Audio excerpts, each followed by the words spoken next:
Hello, నేను miss రావు. జనసేన పార్టీలో over action చేసినటువంటి వాళ్ళకి చెక్ పెట్టేలా పవన్ కళ్యాణ్ గారు తాజాగా ఒక లేఖను విడుదల చేశారు.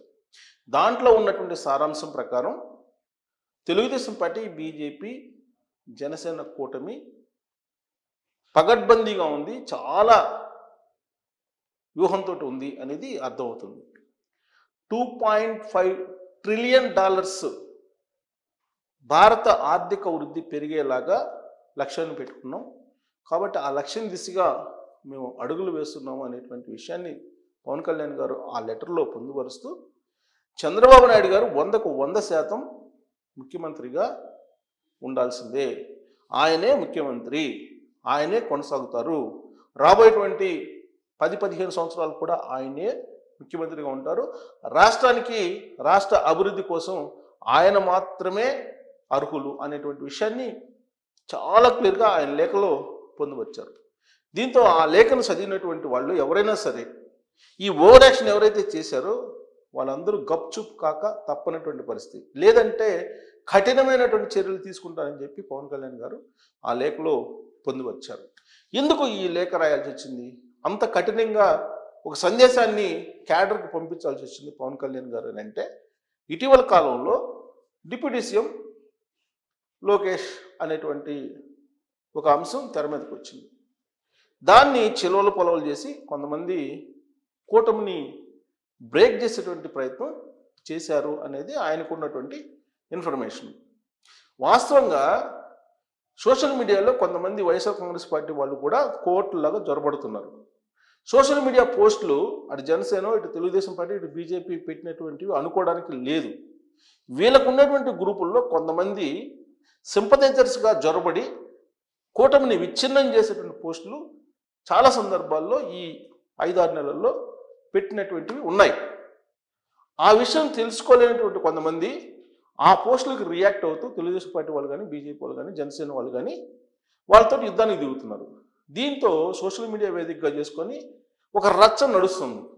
కూటమిలో ఏదో ఉంది, కూటమి మధ్యలో అగాధం ఉంది, కూటమి మధ్యలో గ్యాప్ ఉంది, ఇప్పుడున్నటువంటి కూటమి ప్రభుత్వం నిలబడదు, ఇలాంటివన్నీ కూడా ప్రచారం చేస్తున్నారు. అంతేకాదు బీజేపీ పెద్దల సహకారం సంపూర్ణంగా జగన్మోహన్ రెడ్డి గారికి ఉంది కాబట్టి జగన్మోహన్ రెడ్డి గారి తోటి అలాగే పవన్ కళ్యాణ్ గారితో ఇద్దరితోటి బీజేపీ డ్రామాలాడి రాష్ట్రానికి అన్యాయం చేయబోతుంది అనేటువంటి ఒక ప్రచారం కూడా పెద్ద ఎత్తున జరుగుతోంది. కానీ ఆ ప్రచారానికి ఆంధ్రప్రదేశ్లో జరుగుతున్నటువంటి అభివృద్ధికి పొంతన లేకుండా ఉంది. ఆంధ్రప్రదేశ్లో అభివృద్ధి 6 నెలల్లో తీసుకుంటే దాదాపుగా 3 లక్షల కోట్ల రూపాయలు విలువైనటువంటి పెట్టుబడులు వచ్చాయి. వీటితో పాటు కేంద్ర ప్రభుత్వం నుంచి వచ్చినటువంటి సహాయ సహకారాలు కనుక మనం రివీల్ చేసుకుంటే నరేంద్ర మోడీ గారికి, చంద్రబాబు నాయుడు గారికి మధ్య ఎంత సఖ్యత ఉందనేది అర్థమవుతుంది. విశాఖ కేంద్రంగా చేసుకుని జరిగినటువంటి సమావేశంలో ఇటీవల కాలంలో 1,75,000 కోట్ల రూపాయలు విలువైనటువంటి గ్రీన్ హైడ్రోజన్ ప్రాజెక్ట్ వచ్చింది. దానికి ఆయనే శంకుస్థాపన చేశారు. ఎన్టీపీసీ, ట్రాన్స్కో సంయుక్తంగా ఆ ప్రాజెక్టును చేపట్టింది. అలాగే రోడ్డు కనెక్టివిటీకి సంబంధించి దాదాపు కొన్ని వేల కోట్ల రూపాయలు ఇచ్చారు. అలాగే విశాఖ రైల్వే జోన్కు సంబంధించి క్లియరెన్స్ ఇచ్చారు. దానికి సంబంధించినటువంటి ప్రారంభోత్సవాన్ని కూడా చేశారు. రైల్వే లైన్స్ని అనేక శాంక్షన్ చేయడం జరిగింది. వీటితో పాటు కేంద్ర ఆధీనంలో ఉండేటువంటి ప్రభుత్వ సంస్థలు విభజన చట్టం ప్రకారం ఏ రావాలో వాటన్నిటిని ఇచ్చేదానికి గ్రీన్ సిగ్నల్ ఇచ్చారు. నరేంద్ర మోడీ గారు ఇటీవల కాలంలో అమరావతి నిర్మాణం కోసం 15,000 కోట్ల రూపాయలు కేటాయించారు. 15,000 కోట్ల రూపాయలు ఇచ్చారు, అనుమతి ఇచ్చారు రుణాలు తీసుకోవడానికి. ఇలా చెప్పుకుంటూ పోతే అనేకం కేంద్ర ప్రభుత్వం నుంచి సహాయ సహకారాలను ఈ 6 నెలల్లో సుమారుగా 3 నుంచి 4 లక్షల కోట్ల రూపాయలు విలువైన పెట్టుబడులను కానీ లేదంటే రుణాలను కానీ పొందడం జరిగింది.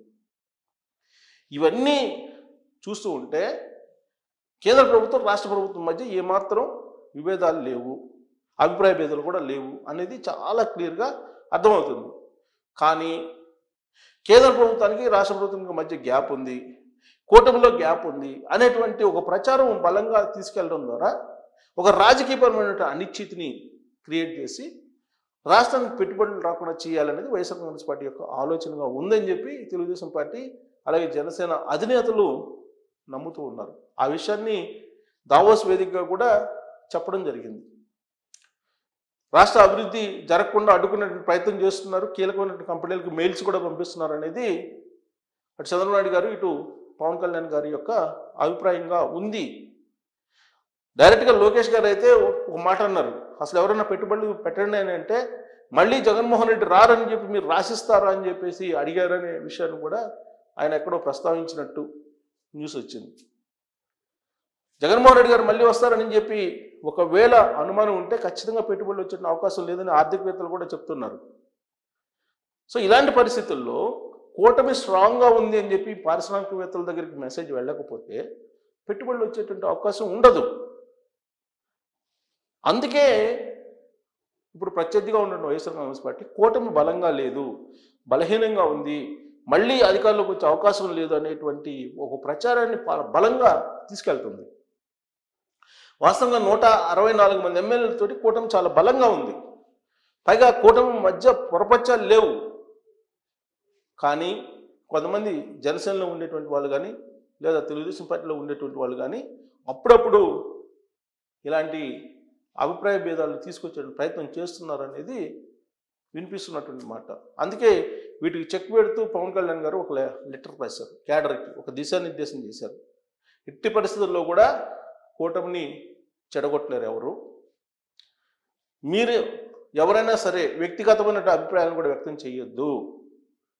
ఒకవేళ ఆ విధంగా వ్యక్తం చేసి కూటమికి ఇబ్బంది కలిగిస్తే వాళ్ళ మీద చర్యలు తీసుకుంటామని చెప్పి కూడా చాలా క్లియర్గా చెప్పడం జరిగింది. అంతేకాదు ఆయన యొక్క వ్యూహం ఏంటి, ఆయన యొక్క ఆలోచన ఏంటి కూడా ఆ లెటర్లో పొందుపరిచారు. రాబోయేటువంటి రోజుల్లో ఆంధ్రప్రదేశ్ని 2047 దిశగా తీసుకెళ్ళడానికి లక్ష్యంగా పెట్టుకున్నాం, ఆ లక్ష్యంగా తీసుకెళ్తున్నాం అని చెప్తూ తనకు ఎలాంటి పదవులు అవసరం లేదు, పదవుల కోసం రాజకీయాల్లో రాలేదని కూడా చెప్పారు. అంటే ఆయనకి సీఎం పదవి అవసరం లేదని చెప్పి డైరెక్ట్గా చెప్పేశారు. సీఎం పదవిని ఆశించట్లేదు అనేది కూడా క్యాడర్గా చెప్పేశారు. పదవుల కోసం రాజకీయాలకు రాలేదని కూడా చెప్పేశారు. కేవలం రాష్ట్రం కోసం, రాబోయేటువంటి తరాల కోసం ఒక మంచి భవిష్యత్తుని, ఒక మంచి రాష్ట్రాన్ని ఇచ్చేందుకు మాత్రమే రాజకీయాల్లోకి వచ్చారని చెప్పి చాలా క్లియర్గా చెప్పారు. సీఎం పదవి తనకు వద్దు అని చెప్పి చాలా క్లియర్గా ఆ లెటర్లో ప్రస్తావించారు. మరి ఇలాంటి పరిస్థితుల్లో జనసేన పవన్ కళ్యాణ్ కాబోయేటువంటి సీఎం అని అనడానికి కూడా అవకాశం లేదు. నెక్స్ట్ ఇక రాబోయేటువంటి రోజుల్లో ఆయన లెటరే చెప్తుంది దానికి సమాధానం. కావాలని కొంతమంది ముద్రగడ పద్మనాభం లాంటి వాళ్ళు లేదంటే హరిరామజోగి లాంటి వాళ్ళు ఏ విధంగా అయితే ముందుకు కొన్ని అనుమానాలను రేకెత్తిస్తూ వెళ్తున్నారు రాజకీయంగా, వాటిని అందిపుచ్చుకున్నటువంటి జనసేనకు సంబంధించిన క్యాడరు ఇలాంటి అలిగేషన్స్, ఇలాంటి ప్రచారం తీసుకొస్తుంది. ఇది కూటమికి ఇబ్బందికరమైన పరిస్థితి. దీని ప్రభావం పెట్టుబడుల మీద పెట్టే అవకాశం ఉంది.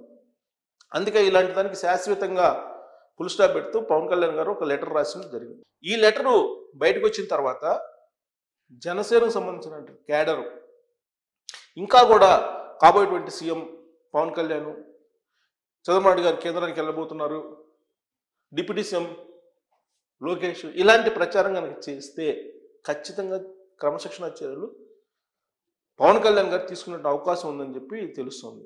మరోవైపు తెలుగుదేశం పార్టీ క్యాడర్ను కూడా క్రమశిక్షణలో పెట్టేందుకు చంద్రబాబు నాయుడు గారు అలాగే లోకేష్ గారు ఇద్దరు కూడా ఒక క్లియర్ కట్ సందేశం ఇచ్చారు. ఈ డిప్యూటీ సీఎం అనేటువంటి ప్రచారానికి ఫుల్ స్టాప్ పెట్టకపోతే క్రమశిక్షణ చర్యలు తీసుకుంటాము అని చెప్పి. సో కాబట్టి టీ కప్లో తుఫాన్ లాగా ఇలాంటి వివాదం సమసిపోయినప్పటికీ కూడా అప్పుడప్పుడు ఎందుకు వస్తుందంటే కొంతమంది కోట్లుగా ఈ కూటమిలో వైఎస్ఆర్ కాంగ్రెస్ పార్టీ వాళ్ళు మారి ఇలాంటి డిస్టర్బెన్స్ చేస్తున్నారు అనేటువంటి అభిప్రాయం కూటమిలో చాలా బలంగా వినిపిస్తుంది. ఇలాంటి పరిస్థితుల్లో పవన్ కళ్యాణ్ రాసినటువంటి లేఖ ఈ అపోహలను తొలగించే అవకాశం ఉందా లేదా అనే దాని మీద కామెంట్ రూపంలో మీ అభిప్రాయాన్ని తెలియజేయచ్చు. Thank you.